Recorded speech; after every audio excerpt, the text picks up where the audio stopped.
ክብር ለእግዚአብሔር ይሁን። መለኮታዊ ምሪት ስለሚሰጠው ስለ እግዚአብሔር አጀንዳ ነው ጥቂት ደቂቃ የምናገረው። ቢበዛ 10 ደቂቃ ነው ማወራው። ሁላችንም መጽሐፍ ቅዱሳችንን እንከፍታለን። የጌታን ቃል በጣም አጭር ቃል የለም፣ ግን በፍጥነት ቀጣይ በጣም በቆንጆ ሁኔታ ጊዜያችንን እናመቻቻለን። ግን እቺን ቃል በደንብ ስሙኝ። እንዲህ ይላል ኢሳይያስ 48 ቁጥር 17 በጌታ በኢየሱስ ስም አነባለሁ። ታዳጊ የእስራኤል ቅዱስ እግዚአብሔር እንዲህ ይላል፣ እኔ የሚረባህን ነገር የማስተምርህ በምትሄድበት መንገድ የምመራህ አምላክ እግዚአብሔር ነኝ። አሜን። እግዚአብሔር በባህሪው መጽሐፍ ቅዱስ የሚያስተምረን ወሳኝና አንዱ በብሉይ ኪዳን ለነበሩ ህዝቦች እንዲህ ይላል እግዚአብሔር፣ እኔ እንደዚህ ነኝ ያለ ለኪዳኑ ህዝቡ ለሚመራው ራሱን ያስተዋውቃል። ለምሳሌ እኔ ፈዋሽ ነኝ። እግዚአብሔር ራሱ እኔ ፈዋሽ ነኝ፣ ወደ ሌላ አትሂድ፣ ፈውስ ፍለጋ አትንከራተት፣ እኔ ምን ነኝ? ፈዋሽ ነኝ። እኔ ያለና ምኖር ነኝ፣ እኔ እንደዚህ ነኝ። እግዚአብሔር ራሱን ለህዝቡ ማብራራት በሚፈልገው መንገድ ያብራራል። እዚህ ቦታ ግን አንዱ በዛው መንገድና መገለጥ እንዲያወራ ታዳጊ እግዚአብሔር እኔ በምትሄድበት መንገድ ሁሉ የምመራህ እኔ ነኝ፣ ደግሞ የሚረባህን ነገር የማስተምርህ እግዚአብሔር እኔ ነኝ ይለዋል። ትምህርትን መንገድን ምን አይነት ስፔሲፊክሊ ለዚህ ዓለምና ህይወት ምን ያህል ወሳኝ እንደሆነ ከኔ በላይ እናንተ ታውቃላችሁ። ጊዜ ቢኖረን የሚረባንን መማር ሁላችንም እንፈልጋለን። እዚህ ምድር ላይ ያሉ ሁሉ ይረባል በሚባል ኢኮኖሚ፣ ይረባል በሚባል ሞገስ፣ ይረባል በሚባል መውጣት ማንም ሰው ፍለጋ ውስጥ ነው። ማንም ሰው መልካም መንገድ፣ የቀና መንገድ ይፈልጋል። ለዚህ ነው ዓለም የምትጨነቀው ታውቃላችሁ። ለዚህ ነው እኔና እናንተ ራሱ የህይወታችን ልዩነት ከዓለም ጋር ካሉ ከፍና ዝቅታ፣ ዓለም ላይ ካሉ አስገራሚና አሳዛኝ ታሪኮች መካከል ብትለዩአቸው የመንገድና የትምህርት ውጤት ነው። ሌላ ምንም የለም። ሰው የከፍታውን መንገድ የሚሄደው በደንብ ስሙኝ፣ ሰው ከባድ ውስጥ የሚገባው በሁለቱ መንገድ ነው። በተማረው ትምህርት ወይም የሚረባውን በማወቅ ወይ የሚረባውን ባለማወቅ፣ ወይ ደግሞ በሄደው መንገድ ወይ በሳተው መንገድ ነው። እዚህ ቁጭ ብለን አሜን አሜን እያለን የምንሞኝ ጊዜ የምናጠፋ አይደለንም። እግዚአብሔር ምን አለ? ለኔ ትውልድ፣ ለኔ ህዝብ፣ ለኔ ልጆች ዓለም ላይ ሰው ሁሉ እየባከነ በእድል ያስኩት ከሚለው ወሳኝ ነገር እኔ ባህሪዬ ነው አለ። ምን? ለህዝቤ ለእስራኤል ምንድነው ባህሪ ሲሉት የሚረባቸውን ማስተማርና የሚሄዱበት መንገድ ላይ መሪ መሆን። ወሳኝ ነገር ላውራችሁ። እግዚአብሔር እንደሚመራ ስላወቅን እንጂ አንዳንድ መንገዶች አቋርጥ የሚሉ ነበሩ። እውነት አገልግሎት አሁን እናንተ እንዳውም እንደዚህ ተሰብስባችሁ ምናምን አሜን ስትሉ ነው ያለፍንበት መንገድ ስናይ እግዚአብሔር እየመራን ባይሆን እንደዚህ ምንድነው መኪና ሳይቆም መውረድ የሚባል እኛ ሀገር አለ፣ አርፋ ይባላል። አርፋ የምንወርድበት ብዛቱ መሪው እግዚአብሔር ባይሆን ከፊት ያለው እግዚአብሔር ባይሆን እንደዚህ አቁምልኝ ሳትል ራሱ ዘልዬ በወድቅ ከሚሄደው በላይ አልጎዳም ትላለህ። የመንገዱ አስከፊነት መሪውን ስላወቅን ነው። ስለዚህ አሁን አንዳንድ ሰዎችን ምን ልትለን ነው? አሁን ያላችሁበት ህይወት ውስጥ መሪውን አበራዋለሁ ዛሬ። መሪውን መረዳት እንድትችሉ ነው። ኦኬ፣ የሚረባችሁን ማስተምር በምትሄዱበት መንገድ የምመራ እኔ ነኝ አለ እግዚአብሔር። ሰው በህይወቱ ሰክሰስ የሚሆነው በሁለቱ ነው፣ በተማረው ትምህርትና በሄደው መንገድ። አንድ ሰው ላሳያችሁ ከመጽሐፍ ቅዱስ ውስጥ ጴጥሮስን ታውቁታላችሁ አይደል? ሐዋርያት ሥራ ምዕራፍ 10 ላይ ምዕራፍ 10 አንድ በጣም የሚገርመኝ ሰው አለ። እንዲሁ ሐሳቡን ሃይላይት ተመልከቱልኝ። በጣም ገርመኝ። ይሄ ሰውዬ ቆርኔሌዎስ የሚባል በጣም የሃይማኖት ሰው የነበረ ስለቱና መስዋዕቱ በእግዚአብሔር ፊት ያረገ እንዲድን ደግሞ ጴጥሮስ ጋር የተላከ ነው። ከዛ ጴጥሮስ ምግብ ሊበላ በሰው ቤት ቁጭ ብሏል። የእግዚአብሔር መልአክ ጴጥሮስ ጋር መጣና ጴጥሮስ አለው። አቤት። በሰመመን እና በመመሰጥ ውስጥ እያለ ምዕራፍ 10 ከሰማይ ለቆርኔሌዎስ ጴጥሮስ የሚባል ሰው አለ፣ አምጣውና የምታረገውን ይነግርሃል፣ ትድናለህ አለው። መልአክ መጥቷል፣ ጴጥሮስ ጋር ሂዱና የተባለውን ጴጥሮስ አምጡልኝ ይነግረኛል ብሎ ልኳል።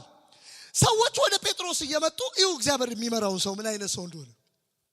ጴጥሮስ በረሃብም በምግብም ሰዓት ይመስለኛል ከፊቱ በብሉይ ኪዳን እግዚአብሔር አትብሉ ያላቸው ምግቦች ከፊቱ ቆመ።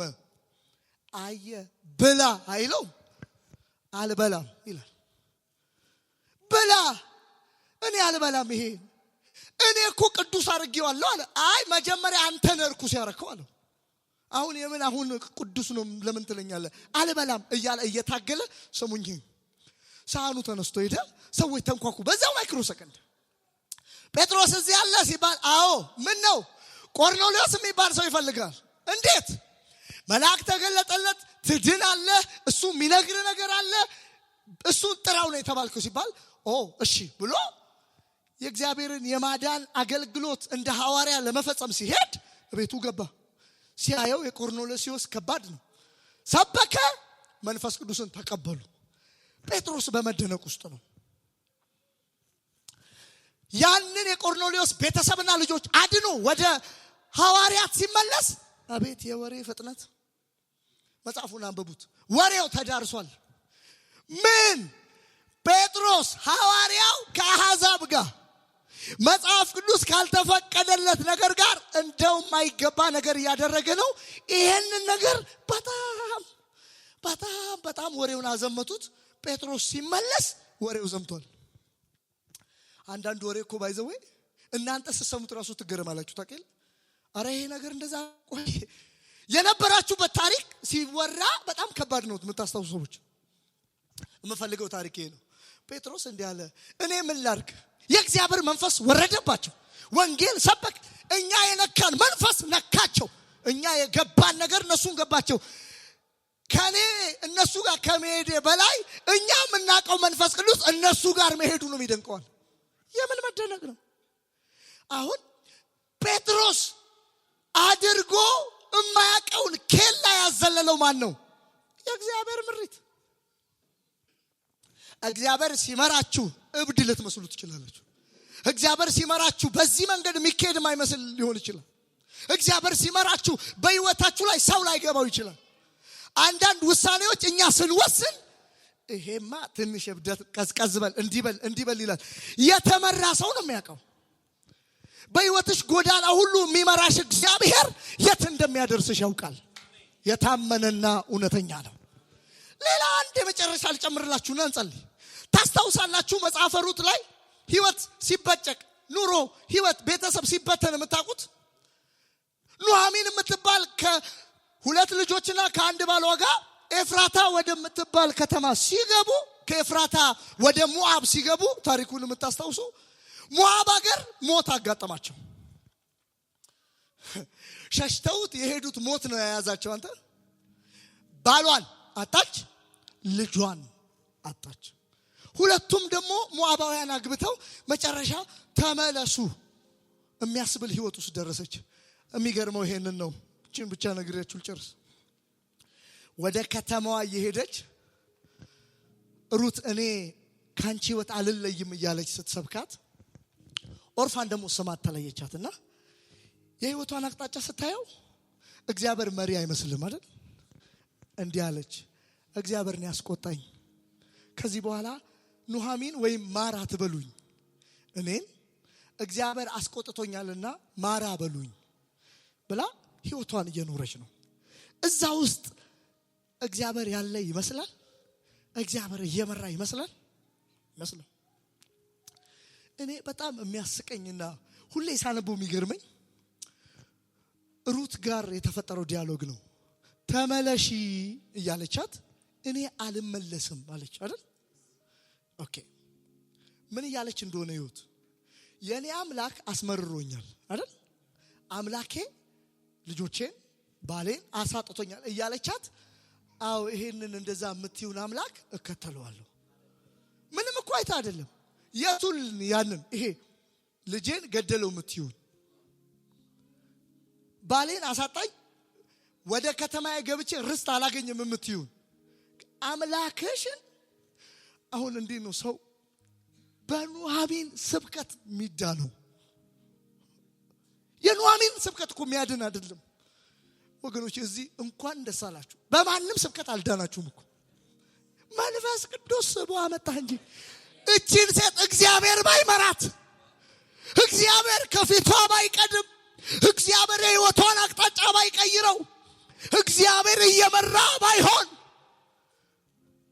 እንዴት ነው በዛ ትግስትና መሰበር በዛ ባዶነት ውስጥ ሰው ሊከተላት ነገን እንዳየሰው እከተልሻለሁ ከዚህ በኋላ አታስቸግሪኝ አለቻት ባይነይ ተከተይኝ አለች የቅርሚያ ህይወት እንኳን ገና እንደገባች ሪቫይቫል አልጀመረም የቅርሚያ ህይወት ነው የጀመረችው በዛ ውስጥ ግን የሚመራው እግዚአብሔር ያወጣል ህይወት የደከማችሁ ሰዎች በጣም በህይወታችሁ ትርፍ ያጣችሁ ሰዎች ምኖርበት ትርጉም አጣው የምትሉ ሰዎች ብዙ ወጣት ዛሬ ተስፋ ቆርጧል ብዙ ወጣት ዛሬ እንባ ውስጥ ነው ብዙ ወጣት ዛሬ የሚኖርለን ነገር ጠፍቶ ተወስዷል ኢነርጂው አቅሙ በእንባ በመፍረስ በብቸኝነት ተስፋ በማጣት ነው የሚኖረው የምስራች ልናገራ አምላካችን እግዚአብሔር የሚመራ ነው የሚረባን ነገር የሚያስተምረን ነው ምን እናድርግ ወደሱ እንጠጋ ይመራናል ያስወጣናል ያሻግረናል እሱ ሚረባንን ያስተምረናል ብዙዎች እቺ ነች የምታበላው ብሎ ጀምረው ትምርቱን ተመረቀው ሲጨርሱ የሚያበላው በልቷቸው ተበልተውበታል አሁንም በቃ እንትን ያበላል አይደለም አሁን አንድ የምስራች ልንገራችሁ የሚረባችሁን የሚያስተምራችሁ እግዚአብሔር ነው የዛሬው ዋና አጀንዳ ይሄ ነው እግዚአብሔር እየመራን ስለሆነ ነው እዚህ ደረስነው በታክቲክ አይደለም ይሄን ቦታም ይሄን አገልግሎት ይሄንን ጉዳይ ደረስነው የሚረባን የሚያስተምረን እግዚአብሔር በዚያ ደረሰን በመንሄድበት ሁሉ የሚመራን ደግሞ ይሄን ሁሉ አረገ ስለዚህ ዛሬም በህይወታችሁ ላይ ጨለማ ነው የምትሉት ላይ ላውጅ የሚመራሽ እግዚአብሔር የሚረባሽን የሚያስተምርሽ እግዚአብሔር በርግጥ መንገድ አለው ከፊትሽ ምንም አይታይም ግን መንገድ አለው ውሃ ነው ግን መንገድ አለው ማዕበል ነው ግን መንገድ አለው እሳት ነው እግዚአብሔር መንገድ አለው አስፈሪ ነው እግዚአብሔር መንገድ አለው ጩና እግዚአብሔር መንገድ አለው በሉ ልናገር በኢየሱስ ስም እንዳለት የጠነከረ እንደ ተራራ የቆመ ከባድ ነገራችሁ ላይ እንዲያለ እግዚአብሔር እመራ እኔ ነኝና መንገድ አለኝ እኔ ልባርካችሁ እየሰራው ነው ስራ ግን ህይወቴ ላይ ለውጥ ያመጣ የምትሉ ሰዎች የሚረባሽን እያስተማረ ነው ዛሬ እንግዳ ነገር ይሆናል እስቲ እንግዳ ነገር ይሆናል በሉ ማጠቃለያ ላይ እጆችን ከፍ አድርጉ እንደ ነብይ ልባርካችሁ በኢየሱስ ስም የትኛውን ጉዳይ ውስጥ ሁኑ እግዚአብሔር የሚረባችሁን ያስተምራችኋል እኔ ጸልያለሁ ዛሬ በምንም ጉዳያችሁ ላይ በምንም አይነት ከፊታችሁ ባለ ሁኔታ ላይ እግዚአብሔር መሪያችሁ ነው እግዚአብሔር መሪያችሁ ነው ሲጩና እግዚአብሔር መሪዬ ነው በሉ አለት የሆነውን ሰንጥቆ ያሳልፋል ከባድ ማዕበል ነው ሰንጥቆ ያሳልፋል አሁን አንድ ነገር ብቻ ነው ማድረግ ያለብህ ነገ ስትወጣ ቀጣይ ህይወትን ስትጓዝ አንድ ነገር በል ለተራራው ለእኔ ነኝ ላለው ማዕበል ለሚያስፈራራ ሁኔታ እግዚአብሔር መሪዬ ነው በሉ እስቲ እግዚአብሔር መሪዬ ነው ስለዚህ ዛሬ እመኑኝ ጉዳያችሁን የሚያናግርላችሁ እግዚአብሔር ነው አንተ ተራራ ይለዋል ከአንዳንድ ሰው ፊት በልጄ ፊት አይ በሳሚ ፊት አይ ባንቺ ፊት አንተ ተራራ ምንድነው ሲለው ደልዳላ ሜዳ ትሆናለህ ከኔ የሆነ ሰው ምስክርነት ይዞ ይመጣል ምን ውስጥ እንዳላችሁ አላቀም እግዚአብሔር እንዲህ ይሆናል ከፊት ይወጣልሃል ልናገር በኢየሱስም ልቀቁኝ እግዚአብሔር ከፊት ይወጣል ሻዲያ ማካራሃፋ ይው በፓስወርድ የተዘጋ በሰው የተዘጋ አለት የሆነ የትኛውም የነሐስ ደጅ የትኛውም አስፈሪ መወርወሪያ እግዚአብሔር ከፊት ቀድሟል እማቀው ቃል አለ ፊቱ ላይ ፓስወርድ ያለ መልአክ ልክ በሩ ጋር ሲደርስ በሩም አውቆ ተከፈተ። ዛሬ ትንቢታዊ ቃል ለህይወታችሁ ይሁን። ምን ውስጥ እንዳላችሁ አላውቅም። የሚመራኝ እግዚአብሔር ነው። በሉ እስቲ የሚመራኝ እግዚአብሔር ነው።